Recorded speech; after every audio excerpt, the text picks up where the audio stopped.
Hi viewers, welcome to our channel. ప్రస్తుతం మనతో పాటు సీనియర్ జర్నలిస్ట్ దాము బాలాస్ అన్నారు, వారితో మాట్లాడదాం.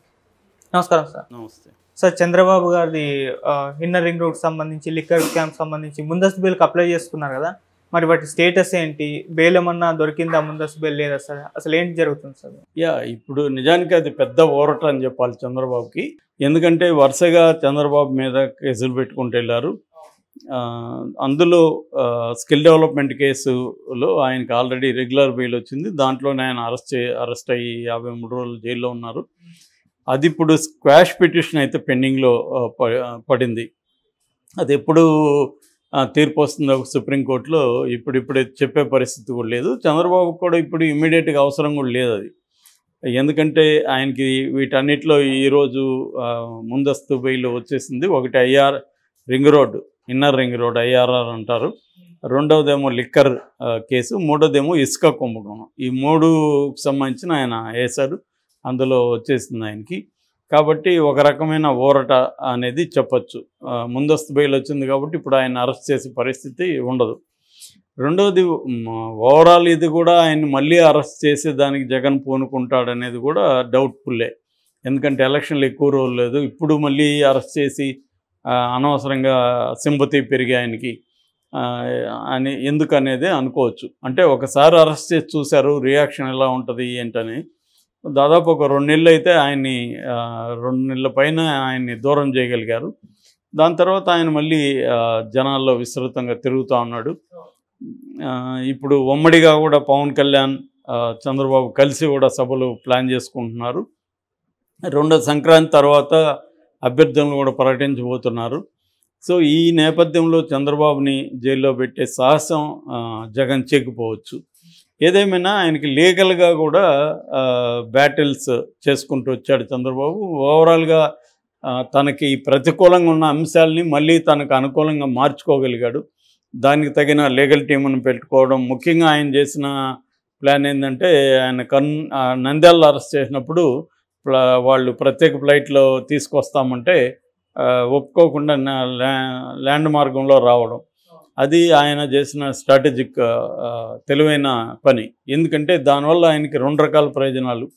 ఒకటి, జనంలో కొంత వ్యతిరేకత వస్తే ఎక్కడికక్కడ జనం రోడ్ల మీదకి వస్తారు తన కోసం, తన వచ్చే రూట్లో అనేది ఒకటి. రెండోది, టైము ఇమీడియట్గా మనల్ని కోర్టుకు పెట్టరు, కోర్టు జైలుకి పెడుతుంది. కాబట్టి టైం దొరికితే మనం మన అడ్వకేట్ని ఢిల్లీ నుంచి పిలిపించడానికి టైము. సో ఈ లోపల ఆయన్ని సిద్ధార్థ లోత్రాను అక్కడి నుంచి పిలిపించగలిగారు. సో తను వచ్చిన తర్వాత తను అక్కడి నుంచి ఫైట్ చేసుకుంటూ వచ్చారు. బట్ వాళ్ళకి అప్పట్లో ప్రతికూలంగా ఉన్నాయి అన్ని పరిస్థితులు, కోర్టులో కానీ బయట కానీ.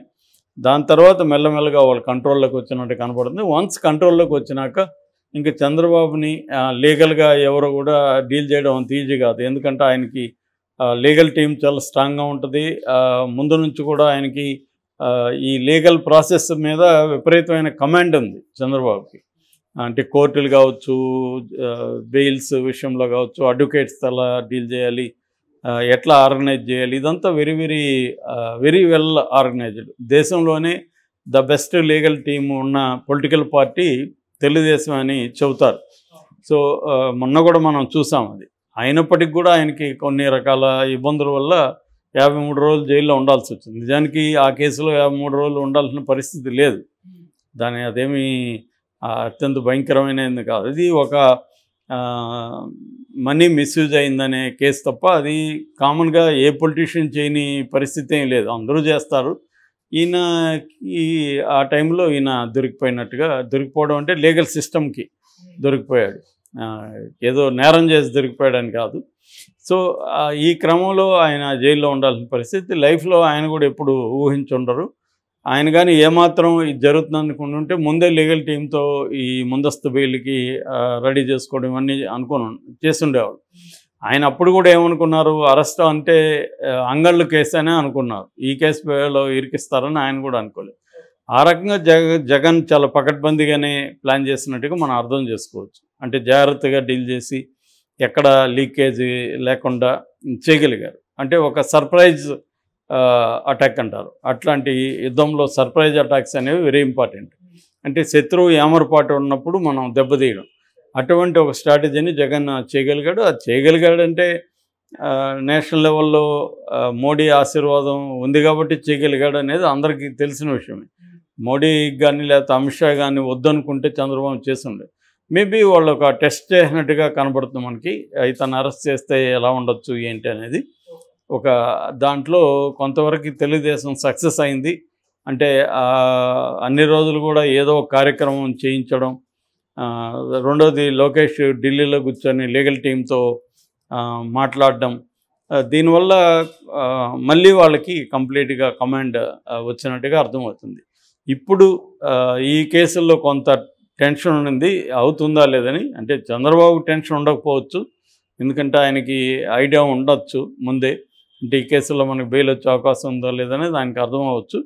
బట్ ఓవరాల్గా అయితే ఈ 3 కేసుల్లో కూడా క్లియరెన్స్ వచ్చేసింది. ఆల్రెడీ స్కిల్ డెవలప్మెంట్లో ఆయనకి రెగ్యులర్ బెయిల్ ఉంది. కాబట్టి ఇప్పుడు సిఐడి కూడా పెద్ద దూకుడు తగ్గించినట్టుగా మనం అర్థం చేసుకోవచ్చు. ఎందుకంటే లోకేష్ని మళ్ళీ ఏమీ విచారణకు పిలవలేదు. సో ఈ కేసులో కొల్లు రవీంద్రకు కూడా లిక్కర్ కేసులో ఆయనకు కూడా ముందస్తు బెయిల్ వచ్చింది. ఓవరాల్గా నాకు తెలిసి తెలుగుదేశం లీడర్లని ఈ ఎలక్షన్ టైంలో ఆయన మళ్ళీ కేసులు పెట్టడం, జైళ్ళకి పంపించడం అనేది జనరల్గా అయితే చేయకపోవచ్చు ఇప్పుడున్న పరిస్థితుల్లో. ఒకవేళ జగన్ చేసినా కూడా కోర్టులు అనుమతించకపోవచ్చు. ఎందుకంటే ఒకవేళ సుప్రీంకోర్టులో కానీ క్వాష్ పిటిషన్ డిస్మిసల్ అయితే అప్పుడు చంద్రబాబుకి ఇబ్బంది. అప్పుడు ఏంటంటే లీగల్గానే ఈయన తప్పు చేసిన, అంటే ఆ చట్టం వర్తించదు కాబట్టి అరెస్ట్ చేయడంలో తప్పు లేదని ఇచ్చేసినట్టు అవుతుంది. అప్పుడు రిమాండ్ రిపోర్ట్కి వ్యాలిడిటీ వస్తుంది. సో ఒకవేళ చంద్రబాబు వేసిన పిటిషన్కి అనుకూలమైన తీర్పు వచ్చి క్వాష్ చేస్తే రిమాండ్ రిపోర్ట్ని, అప్పుడు ఇంకా కంప్లీట్గా దాన్ని ఎలక్షన్ క్యాంపెయిన్గా కూడా చంద్రబాబు వాడుకుంటారు. అంటే ఏమీ లేకుండా నన్ను కేవలం వేధింపుల కోసమే పెట్టాడని. ఇప్పుడేమంటే అంత స్ట్రాంగ్గా చెప్పలేరు, ఎందుకంటే మొత్తం జగనే చేయలేదు కదా. ఇప్పుడు కోర్టు బెయిల్ ఇచ్చింది, జగన్ అడ్డుపడలేదు కదా, అప్పుడు కూడా కోర్టే కదా రిమాండ్కి పెట్టింది అనే వెర్షన్ని వైసీపీ వాళ్ళు తీసుకొస్తున్నారు. సో ఇంకొక వైపు సిఐడి చంద్రకాంత్ షాని అక్కడ అప్రూవర్గా మారడానికి కోర్టులో ప్రొడ్యూస్ చేశారు. మరి వాళ్ళు నిజంగానే అతన్ని సీరియస్గానే ముందుకు తీసుకెళ్ళి ఆ కేసులో మళ్ళీ చంద్రబాబుని ఏమైనా అరెస్ట్ చేయడానికి పిటిషన్ వేస్తారా కోర్టులో? ఎందుకంటే ఇప్పుడు వాళ్ళు కోర్టు పర్మిషన్ లేకుండా అయితే చంద్రబాబుని అరెస్ట్ చేసే పరిస్థితి లేదు. ఒకవేళ కోర్టులో పిటిషన్ వేసినా కూడా కోర్టులు కూడా అనుమతి ఇచ్చే అవకాశం కనబడదు. ఒకవేళ కింద ఏసీబీ కోర్టు ఇచ్చినా అరెస్ట్ చేయాల్సిందే అని ఇమ్మీడియట్గా హైకోర్టు అయితే దాన్ని అడ్డుకునే పరిస్థితి కనబడుతుంది. ఆ రకంగా చంద్రబాబుకి ఇది ఒక రకంగా మంచి ఊరట అని చెప్పాలి. ఆయన ఇప్పుడు రెట్టించిన ఉత్సాహంతో జనంలోకి వెళ్తాడు. అయితే కోర్టు ఒకే ఒక కండిషన్ మాత్రం పెట్టింది, అదేంటంటే ఈ కేసుల గురించి మీరు ఎక్కడ మాట్లాడకూడదని. సో ఈ కేసులో ఆయన మాట్లాడు కానీ జనరల్గా ఆయన మాట్లాడతాడు, కేసులు పెట్టి ఇరికిస్తున్నారు, నన్ను కూడా వేధించారు అనేది ఆయన నెరేటివ్ జనంలోకి తీసుకెళ్లకుండా ఉండడు. ఎందుకంటే అది వాళ్ళకి ప్లస్ పాయింట్ కాబట్టి. ఈ వయసులో నన్ను జగన్ వేధిస్తున్నాడు అన్న నెరేటివ్ని తీసుకెళ్తారు ఖచ్చితంగా. ఆయన ఏదైతే మాట్లాడకూడదన్నారో దాన్ని లోకేష్ కానీ మిగతా వాళ్ళు పవన్ కళ్యాణ్ కానీ వీళ్ళు మాట్లాడతారు. చంద్రబాబుని అక్రమ కేసుల్లో విరికించి అక్రమంగా జైలుకి పెట్టారు అన్న విషయాన్ని వాళ్ళు తీసుకెళ్తారు. కాకపోతే ఇంతకుముందు వ్యవస్థలతో కుమ్మక్కయ్యారు అని వైసీపీ వాళ్ళని తెలుగుదేశం వాళ్ళు ఆరోపించారు. ఇప్పుడు ఆరోపణ చేయకపోవచ్చు, ఎందుకంటే అదే వ్యవస్థలే కదా ఈయనకి ఇప్పుడు బెయిల్ ఇచ్చింది. సో మరి అదే వ్యవస్థలో జగన్తో కుమ్మక్కయ్య అంటే బెయిల్ ఎలా వచ్చి ఉండేది అనేది జనము అనుకుంటారు. కాబట్టి ఆ ఆస్పెక్ట్ని వీళ్ళు జనంలోకి వెళ్ళకపోవచ్చు అన్నమాట. ఏదేమైనా ఓవరాల్గా చూసుకున్నప్పుడు చంద్రబాబుకి ఇది ఒక ఊరట అని చెప్పచ్చు. దీని తర్వాత ఇప్పుడు ఎంత అగ్రెసివ్గా జనంలోకి ఆయన వెళ్తారనేది చూడాలి. ఎందుకంటే బిగినింగ్లో ఆయన జైలు తర్వాత కూడా హాస్పిటల్లో ఉండడం, తర్వాత ఇతర కారణాల వల్ల దాదాపు కంప్లీట్గా 3 నెలల పాటు ఆయన జనంకి దూరం అయ్యారు. జగన్ ఆ మేరకు సక్సెస్ కాగలిగాడు. బట్ దానివల్ల సింపతి చంద్రబాబుకి ఎంత వచ్చిందనేది మనం ఖచ్చితంగా అయితే చెప్పలేం, కానీ ఎంతో కొంత వచ్చిందనేది అయితే కూడా వాస్తవం. అవును sir. Thank you so much. Thank you.